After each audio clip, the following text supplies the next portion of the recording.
कि high court और supreme court कर क्या रही हैं। इतने ड्रैकोनियन, इतने काले कानून, देश के बच्चों को आप बिना ट्रायल के जेल में रखेंगे। वो अपराधी हैं तो उनको फटाफट ट्रायल करिए, उनको सजा दीजिए। बिना उसके 5-5 साल तक सजा में रखेंगे। आपके बच्चे जब जेल में जाएंगे, जजों के और नेताओं के, तब इनको पता चलता है जिस चीज का बच्चा गया है वो कैसे छूटा और कितने दिन में छूटा है।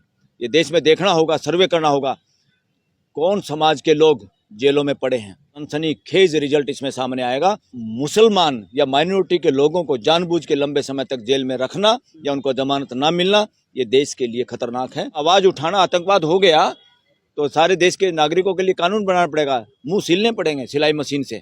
आज ट्रंप ने तुम्हारी बेइज्जती कर दी। ट्रंप तुम्हारे को निमंत्रण में नहीं बुलाता। ट्रंप तुम्हारे बच्चों को हथकड़ी लगा के देश में भेजता है। तुमने ट्रंप का क्या कर लिया? ट्रंप की पूंछ पाड़ ली आप लोगों ने।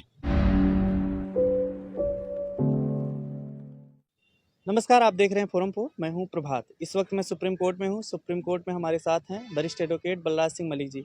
उमर खालिद और अन्य आरोपी जो दिल्ली दंगों में बनाए गए थे, उनको लेकर के हाई कोर्ट से आज जमानत को लेकर के झटका लग गया उमर खालिद को, क्योंकि उनकी जमानत याचिका खारिज कर दी गई। इसमें सरजिल इमाम हैं, गुलफिसा फातिमा हैं, तमाम लोग अन्य आरोपी भी हैं। इनको जमानत नहीं दिया जा रहा। लंबे समय से 2020 के दंगों से के बाद से ही ये लोग जेल में हैं। क्या कहेंगे सर, कैसे देखते हैं जब जमानत इन लोगों को नहीं मिल रही है? आखिर क्या ग्राउंड है, क्यों आखिर इनकी जमानत नहीं दी जा रही है? देखो, पहले तो हमारे देश में जो न्यायिक प्रणाली है, आपराधिक न्यायिक प्रणाली भी, वो रिफॉर्मेटिव पॉलिसी पे आधारित है कि कोई गलती भी करता है तो सुधार की गुंजाइश होती है, नंबर 1। और जब तक ट्रायल ना हो जाए, जरूरी नहीं उस आदमी ने गलती भी की है। तो इस आधार पे लंबे समय तक लोगों को जेल में रखना यूएपीए के तहत या पीएमएलए के तहत, मैं शुरू से कह रहा हूँ, ये ड्रैकोनियन है, ये खतरनाक है, ये हमारे संवैधानिक मूल्यों के और डेमोक्रेटिक लोकतांत्रिक मूल्यों के खिलाफ है। इन लोगों को जमानत 5 साल से नहीं दी जा रही, ये बिल्कुल मैं कहूँगा असंवैधानिक है, गैर कानूनी है। और ख़ास तौर पे सुप्रीम कोर्ट के बार बार कहने के बावजूद भी 2-2 महीने फैसला नहीं सुनाना, बेल एप्लीकेशन पे सुनवाई करके। और सुप्रीम कोर्ट में तो उमर खालिद का केस 14 बार आई थिंक एडजोर्नमेंट हुई है, यानी तारीख पे तारीख लगी है। ये मजाक है। क्रिमिनल जुडिशियल सिस्टम जो हमारा है, इससे पता चलता है कि कहीं ना कहीं कमजोरी है। और इंडिया का बार बार मैं एक बात को दोहराता हूँ, और ये हकीकत भी है, इस देश का एक भी नागरिक ना आतंकवादी है, ना नक्सलवादी है, ना अलगाववादी है, ना देशद्रोही है। डेमोक्रेसी के अंदर लोगों की आवाज़ को दबाना ही इस तरह के अपराधों को जन्म देता है। डेमोक्रेसी में इन लोगों की आवाज़ अगर सुनी जाए तो हर देश का नागरिक देश को आगे बढ़ाने में योगदान करना चाहता है, जो डेमोक्रेसी में सबका हक भी है।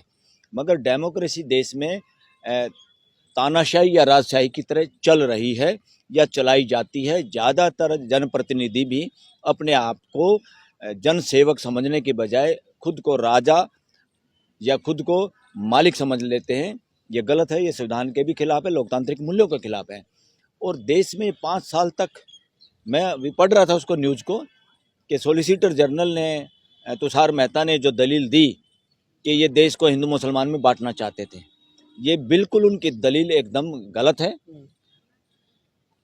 हिंदू मुसलमान में तो कोई बांटना चाहता है तो बीजेपी और आरएसएस बांटना चाहता है, जो बार बार हिंदू राष्ट्र की बात करते हैं, जो असंवैधानिक बात करते हैं।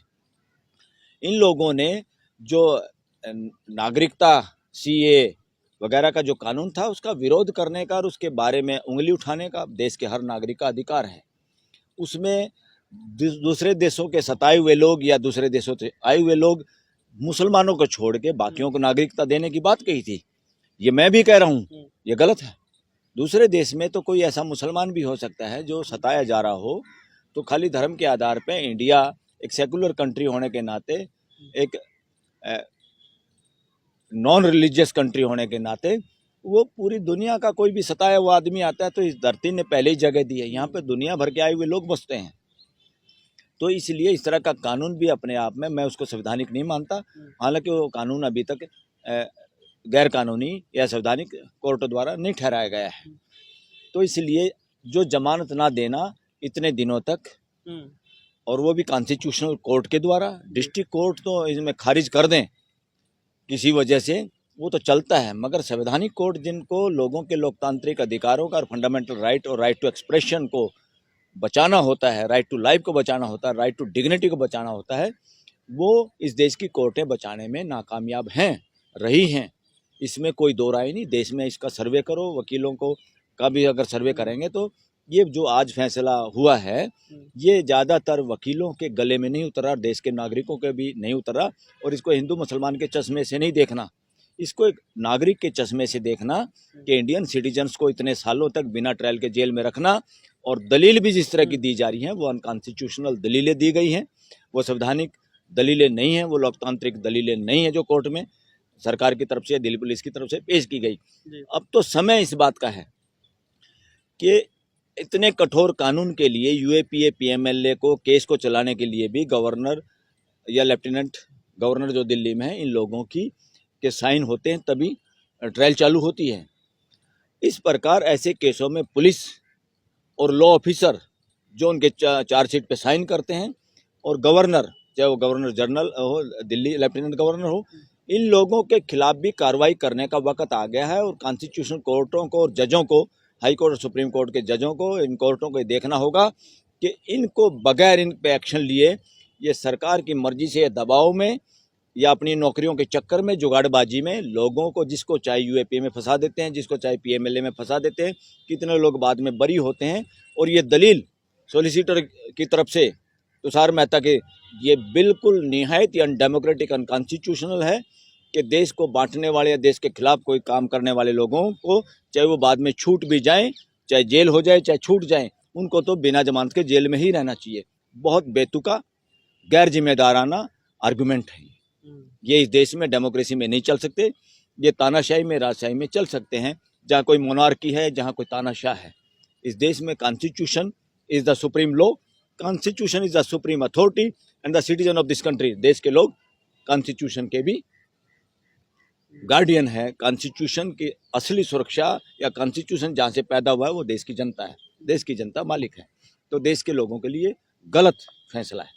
नताशा देवांगना को भी इसमें जमानत मिल चुकी थी, ये भी ग्राउंड था, लेकिन उसके बावजूद जमानत ना देना, और उसके बाद अब जब वो कह रहे हैं कि अब सुप्रीम कोर्ट जाएंगे, क्या लग रहा है सुप्रीम कोर्ट में ही एक रास्ता मिलेगा? नहीं, बिल्कुल रास्ता मिलेगा। मेरे को तो लगता है अगर दलील सही नहीं हुई है, जो लोग इनके वकील थे, मुझे नहीं लगता कि वो दलीलें सही दे पाए, वो आर्गूमेंट सही कर पाए, वरना तो हाईकोर्ट में जमानत होनी चाहिए थी।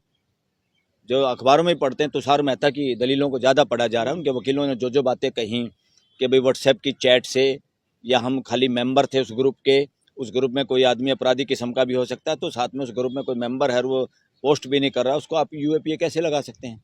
ऐसे लगाएंगे तो पूरा देश ही जेल में जाएगा, ये देश जेल बन जाएगा, ओपन जेल बन जाएगा। ये बिल्कुल गलत है। और बात सुनो, जमानत क्या है? आप बिना ट्रायल के लोगों को जेल में कैसे रख सकते हो? आपका बच्चा जेल में हो तब आपको पता चले। इन जजों के बच्चे हों, तुषार मेहता का बच्चा हो, या जो इस तरह की दलील देने वाले वकील हैं, उनके बच्चे अगर जेल में हो तो तब उनको समझ में आएगा ये दलील कितनी वैल्यूएबल है, कितने देशभक्त है। ये पूरे देश के लोग, देश के युवा सारे देशभक्त हैं।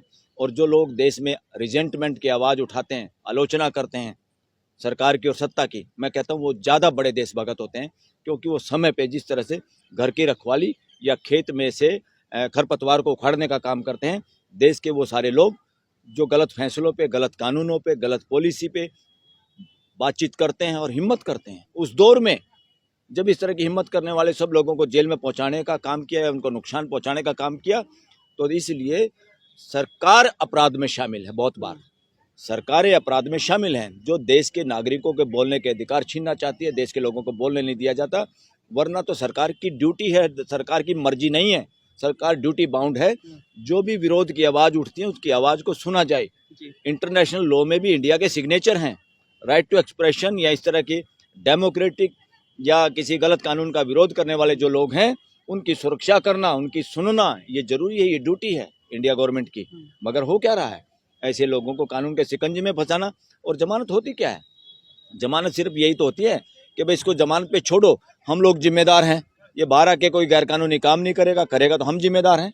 तो इसलिए लोगों को जेल में रखने का कोई मकसद नहीं है, कोई उससे रिजल्ट नहीं निकलने वाला, ये बल्कि देश के ऊपर क्वेश्चन मार्क कर रहा। इंडिया की इससे छवि गिर रही है कि इंडिया में बिना कॉन्स्टिट्यूशनल कोर्ट भी, हाई कोर्ट और सुप्रीम कोर्ट भी लोगों को बिना ट्रायल के जेल में रखती हैं या और जेल में उनको जमानत नहीं मिलती। और ख़ास तौर पे देश में जो चर्चा है कि मुसलमान या माइनॉरिटी के लोगों को जानबूझ के लंबे समय तक जेल में रखना या उनको जमानत ना मिलना, ये देश के लिए खतरनाक है, ये देश के लिए सही नहीं है। संवैधानिक कोर्टों को इस पर ध्यान देने की जरूरत है, हाई कोर्ट और सुप्रीम कोर्ट। यूएपीए का मामला है इसलिए जमानत नहीं दी जा रही है। और आपने ये जो बात कही कि चर्चा है इस तरीके से कि ये जो नाम है वो इस नाम में कहीं ना कहीं Yes. समुदाय के लोग यस ये इसलिए है कि ताकि कोई बोले, दूसरे बोलेंगे ये तो मुसलमानों के पक्ष में बोल रहा है, ये तो देश के खिलाफ है। ये देशभगत कौन है भाई? ठेकेदार। देश में कानून सर्वोपरि है। और जो बार बार एक बात है, कोई भी बच्चा गलती भी करता, हमारा कानून है सुधारात्मक न्याय, सुधारात्मक, दंडात्मक नहीं है, सुधारात्मक है। जेलों का नाम भी सुधार गृह रखा है, इसीलिए रखा है और ताकि लोगों को सुधारा जाए। अगर कोई गलती भी करता है, हर एक आदमी में सुधरने की गुंजाइश भी होती है। जब आपका अपना बेटा कोई विक्टिम हो रेप का, तब आप मोमबत्ती लेके नहीं निकलते कि इसको फांसी दे दो, तब आप बात को छुपाते हैं, आप समझौता करना चाहते हैं, बच्चे को सुधारना चाहते हैं। इसलिए वो बच्चे जो जेलों में हैं देश के, वो इस इंडिया के देश के बच्चे हैं, उनको जमानत मिलनी चाहिए थी हाई कोर्ट में। हाई कोर्ट ने जमानत नहीं दी। मैं एज एन एडवोकेट मैं इस बात की भर्त्सना करता हूं और इस फैसले को अभी तो पूरी डिटेल में और पढ़ेंगे, फिर आप लोगों से बात करेंगे। अदरवाइज मोटा मोटी मैंने देखा है that is wrong on the part of constitutional court, कि कॉन्स्टिट्यूशनल कोर्ट भी लोगों के संवैधानिक अधिकारों की रक्षा नहीं करेंगी और वो खाली दलीलें सुन के सरकार की तरफ से और लोगों को इस तरह से जेलों में रखेंगे। ये इस देश का अपमान है। पूरे देश को इस बात को समझना चाहिए। ये देश का भी अपमान है, इससे देश बदनाम होता है दुनिया के अंदर। अगर हिम्मत है, उन बच्चों से संवाद करके देखिए, बात करके देखिए, उनके विरोध की बात सुनिए, उसका जवाब दीजिए। ये पुलिस लोगों को गिरफ्तार करना, जेलों में डालना, ये लोकतंत्र की भाषा नहीं है। लोकतंत्र की भाषा है कितना भी विरोध की भाषा हो, हमें उनको सुनना है और उसका जवाब देना है। उनकी जायज़ बात है तो उसको मानना है, गलत है तो उनको समझाना है। पर लोगों को जेलों में युवाओं की जिंदगियां बर्बाद करना, ये देश के प्रति अपराध है, देश की जनता के प्रति अपराध, देश के प्रति अपराध है। इसलिए किसी ने आवाज़ उठा दी सीए कानून की, तो लोगों का अधिकार है, उठानी चाहिए किसी के पास कोई पॉइंट है तो, मगर उसको दमनकारी नीति से दबाना वो खतरनाक है। उन्होंने कहा ऐसी डेट के किया, ऐसी डेट में प्रोग्राम किया, वो कोई ट्रम्प आ रहा था या क्या आ रहा था। भाई क्या आ गया? आज ट्रम्प ने तुम्हारी बेइज्जती कर दी। ट्रम्प तुम्हारे को निमंत्रण में नहीं बुलाता, ट्रम्प तुम्हारे बच्चों को हथकड़ी लगा के देश में भेजता है। तुमने ट्रम्प का क्या कर लिया? ट्रम्प की पूंछ पाड़ ली आप लोगों ने। है हिम्मत? ट्रम्प 1000 बार कितनी बार बोल चुका, सैकड़ों कई बार, कि मैंने युद्ध विराम करा, तुम्हारे मुंह सिल गए, तुम जवाब देने के काबिल नहीं। और ट्रम्प तुम्हारे लिए ऐसा हो गया कि उसी दिन क्यों इन बच्चों ने या इन लोगों ने विरोध प्रदर्शन किया? क्यों नहीं?